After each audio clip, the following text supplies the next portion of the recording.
본격적으로 7월 3일 오늘자의 VIP 전용 비공개 방송 시작해보도록 하겠습니다. 자, 그리고 미트박스 어제 수급이 꽤나 강하게 유입되면서 절반 매도 사인 전송드렸습니다. 절반 매도 잘들 하셨죠? 이거 전량 아니고 절반 매도 진행한 건데, 자, 저희가 주목한 관점을 한번 다시 정리를 해볼게요. 첫 번째, 우리는 증시의 조정이 나올 것이라 보고 있고 증시 조정에 대한 해칭 수단이 필요하다. 조정 속에서도 우리가 수익을 꾸준히 보는 게 중요하다고 느꼈기 때문에 미트박스를 들어간 이유가 가장 컸었죠. 자, 그럼 조정 속에서 미트박스가 해칭 수단이 될 수 있던 이유는 뭐였어요? 조정이 나온다고 하면은 관세에 대한 분위기가 다시금 좀 험악해지면서 조정이 나올 가능성이 클 것 같은데, 그에 대한 반사수혜주로서 우리가 공략을 했던 종목이니까 실제로 저희가 주목했던 관점대로 수급도 들어오고 추세도 계속 잘 이어지는 모습임에 어제 절반 매도 사인을 전송을 드렸습니다. 축하들 드리겠습니다. 저희가 기술적인 흐름도 주목했던 관점을 생각해 본다고 하면은 이제 여기 갭을 지금 메우고 있는 모습임에 저희가 주목을 했었어요. 근데 이제 오전 중에 가파르게 수급이 들어오면서 상단을 돌파해 주려고 하나? 이런 모습을 보였지만 그게 곧바로 돌파를 하지는 않을 것 같다라는 모습에 절반 매도 사인을 전송을 드렸습니다. 자, 근데 예상보다 너무 빠르게 치고 빠지는 모습이 있어서 이거를 어떻게 해야 될까 약간 애매하게 생각을 하고 있던 부분도 있었는데,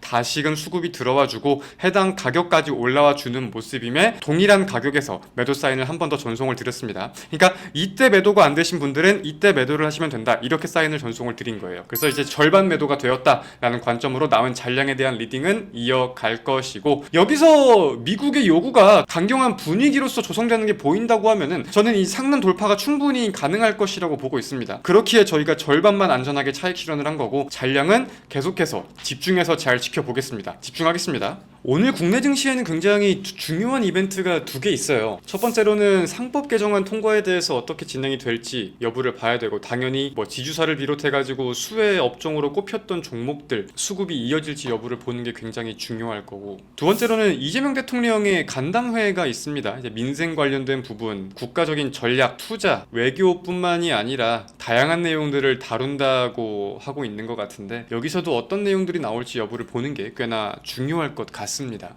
소고기가 언급이 될 수도 있겠죠. 잘 버티네. 저는 오늘 좀 떨어질 줄 알았거든요. 이렇게 되면은 뭐 어떤 내용을 가지고 돌파를 할지 모르겠지만 단기적인 돌파에 대한 기대가 조금 더 커진다, 이렇게 해석할 수 있겠습니다.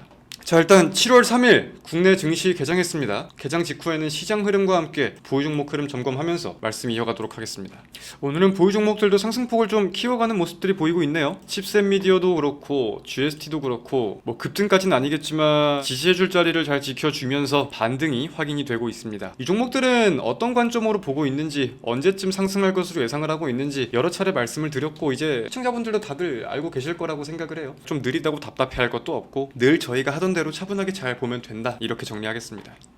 이게 최근에 들어오신 분들이 조금 오해를 하실 수도 있는데, 저희는 막 수급을 보면서 하루에 한 종목 이상 무조건 단타를 치고 하루에 3% 4% 수익을 꾸준히 챙겨가고 저런 거를 선호하는 스타일은 아닙니다. 저희는 차분한 매매를 추구하고 바닥에서 잡아서 부각이 돼서 수급이 들어오면 그때 파는 거를 추구하지, 차분하게 꾸준히 돈을 벌어갈 수 있는 걸 추구하지, 하루하루 수급에 의존하면서 매매하는 거를 추구하지는 않아요. 여러 가지 이유가 있겠지만. 그래서 저희 결산을 좀 본다고 하면 최근에 뭐 카카오페이도 그렇고 에르코스도 그렇고 생각보다 너무 빨리 매도가 된 종목들인데, 원래 저희가 선호하는 매매 방향은 아닙니다. 그래서 저는 제가 보고 있던 종목이 오전에 막 강하게 수급이 들어오는 것 같으면 오히려 매수를 안 해요. 변동성이 있고 그 이상의 무언가가 있다고 판단을 하기 때문에 오히려 접근을 안 하는 편입니다. 뭐 안정적인 눌림을 한번 주면 모르겠지만 그게 아닌 이상은 급하게 진입을 할 생각은 없습니다.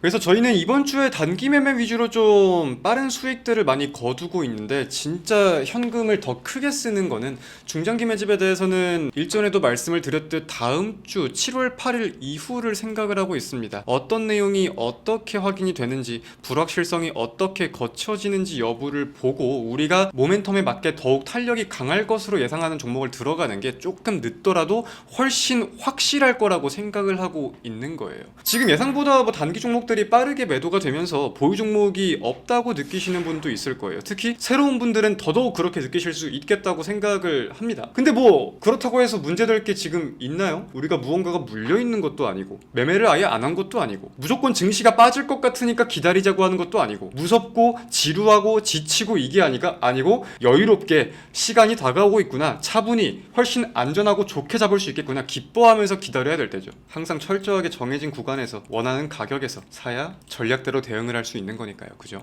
그래서 저희가 지금 좀 바라보고 있는 종목군이라고 하면 일전에 반도체를 설명을 드렸어요. 저희가 지금 포트에 반도체를 가지고 있는 것도 물론 있지만 추가적인 관심이 더 필요할 것 같다라고 생각을 하고 있습니다. 그리고 두 번째로는 화장품 테마에 대한 제공량, 일전에도 말씀을 드렸듯 생각을 하고 있습니다. 이것도 물론 관세에 대한 내용이 추가적으로 나와야 종목을 더 확실하게 고를 수 있겠다고 판단을 하고 있는데, 대표적인 또 다른 이유가 있어요. 저는 2분기 실적 시즌이 꽤나 중요할 것으로 생각을 하고 있습니다. 왜냐면은 첫 번째로는 외국인이 국내 증시에 투심이 돌아왔다는 게 확인이 되었고요. 관세에 대한 분위기가 이제 7월 달에 방향성이 잡힌다고 생각을 하고 있어요. 그렇기 때문에 그와 관련돼서 2분기 실적, 3분기 컨센서스, 25년 컨센서스가 나오는 게 굉장히 중요할 거라고 생각하고 있습니다. 수급이 들어오고 있는데 이 수급이 어디로 들어올 것이냐, 그럼 그에 대한 모멘텀을 따져봐야 되는데 시기적으로 따져봤을 때 지금은 실적과 관세가 가장 대표적으로 봐야 되는 거잖아요. 그래서 반도체는 반도체에 대한 관점 그대로 유지하면서 우리가 가져갈 건 가져가는 거고, 수출이나 실적에 대한 기대를 따져본다고 했을 때는 화장품 테마에 대한 관심을 이어갈 필요가 있겠다고 생각을 합니다. 더불어서 한한령 해제와 관련되어서도 하반기에 우리가 주목할 수 있는 일정은 아직은 안 나왔어도 더욱 봐야 할 일정이 더 나올 거라고 생각을 하고 있기 때문에 추가적인 공략을 할 필요가 있겠다라고 생각을 합니다. 화장품은 인구로 드랩으로 저희가 20% 성공적으로 잘 먹고 나왔습니다. 그리고 이제 시장 흐름에 맞게, 상황에 맞게 탄력이 예상될 수 있는 종목을 찾아서 진입을 하는 게 굉장히 중요하겠죠.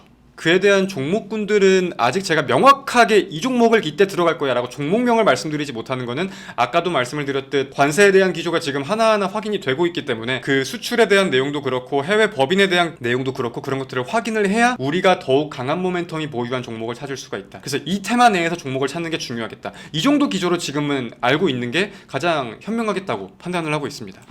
근데 저와 함께하는 매매를 위해서도 그렇고 우리 시청자분들의 개인 매매를 위해서도 그렇고 드리고 싶은 말씀이 뭐가 있냐면은, 내가 봐왔던 종목이 있는데 이제 내가 예상하는 눌림의 지점이나 원하는 가격도 함께 있다고 해석을 해야 되잖아요. 급하게 예상보다 빠르게 수급이 몰리면서 올라가는 것 같으면은 이거를 저는 굳이 잡을 필요가 없다고 생각을 합니다. 단기적으로는 이렇게 하는 게 휴 다행이다, 안 놓쳤다, 열심히 본 보람이 있네, 매매를 잘했다고 느낄 수도 있겠지만 그게 계속 이어지다 보면은 언젠가는 마인드도 그렇고 내가 종목을 잡는 습관도 그렇고 그냥 수급이 들어오는 거를 따라가게 될 수밖에 없어요. 수급을 보고 하는 단타가 나쁘다라고 하는 게 아니라 상승장에서 혹은 일주일, 2주일 정도만 볼 때는 돈을 좀 버는 것 같아 보일지 몰라도 그러다가 상투를 잡게 되고 그러다가 물리는 경우가 너무나도 많다. 돈을 조금 번다고 해서 계좌에 엄청난 이득이 있는 건 아니잖아요. 근데 이걸로 인해서 내가 물리고 손실을 보면 계좌에 타격이 생기는 건 맞는 말이잖아요. 그래서 보내줄 거는 깔끔하게 보내주는 게 맞다. 배 아파하지 말고. 저도 관심 종목으로 말씀을 드렸다가 우리가 못 잡고 올라간 게 얼마나 많아. 하지만 후회하지 않는다. 왜? 우리가 확인하고자 하는 관점 한 가지에서 두 가지가 확인되지 않았었기 때문에, 혹은 우리가 원하는 해당 내용이 나오지 않았기 때문에. 근데 그런 거를 모조리 매수하고 매수 횟수를 늘린다고 해서 절대 돈을 버는 게 아니라는 말씀을 드리고 싶었던 겁니다. 새로 들어오신 회원분들 같은 경우는 지금 방송에서 언급되는 종목들 막 급하게 매수하려고 하지 마시고요. 다음 주면 어차피 저희가 신규 중장기 종목을 들어갈 거기도 하고 저희가 하루 이틀을 같이 하는 게 아니라 1년을 같이 하는 거니까 포트의 결을 조금씩 스며들면서 맞춰 들어간다, 이 생각으로 천천히 적응을 하시면 되겠습니다. 지금 뭐 막 수익권이 막 4% 5% 유지되고 있는 종목을 굳이 막 무리해서 따라 살 필요는 없어요. 해당 종목들도 만약에 다시 매수 가능한 구간이 오면은 그건 제가 먼저 말씀을 드릴 거니까 조급해하지 말고 차분하게 보면 됩니다. 자, 그럼 오늘 방송은 여기서 마무리하겠습니다. 저는 내일 오전에 다시 웃으면서 인사드리겠습니다. 고생들 하셨습니다. 내일 만나요, 여러분. 안녕.